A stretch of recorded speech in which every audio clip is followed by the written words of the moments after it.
అదే RTV app వార్తల్ని క్షణాల్లో చదివే అవకాశం ఉంటుంది. ఒక న్యూస్ పేపర్, ఒక టెలివిజన్ ఛానల్ మీ చేతుల్లో ఎప్పుడూ ఉంటాయి.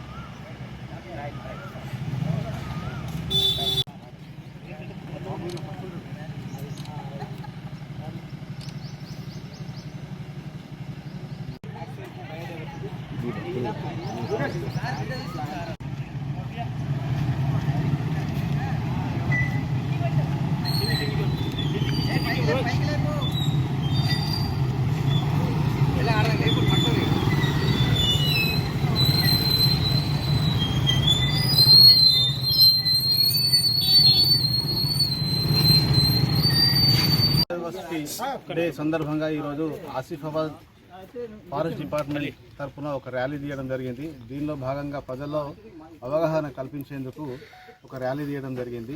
దీని సందర్భంగా మన జీవ వైవిధ్యం మెయింటైన్ చేయాలంటే ప్లాస్టిక్ని, తర్వాత పొల్యూషన్ని, తర్వాత ఏసీలను, ఇలాంటి వాటిని అంటే వాతావరణం పొల్యూషన్ తగ్గించుకోవడానికి ఏదైతే అవసరం ఉందో అవన్నీ ఖచ్చితంగా పాటించాలి.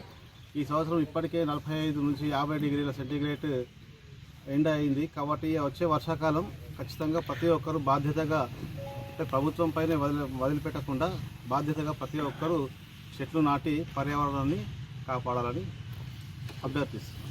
మరిన్ని వీడియోస్ కోసం ఛానల్ ని సబ్స్క్రైబ్ చేయండి. లేటెస్ట్ అప్డేట్స్ కోసం వాట్సాప్ ఛానల్ ని ఫాలో చేయండి. అండ్ లింక్ డిస్క్రిప్షన్ లో ఉంది.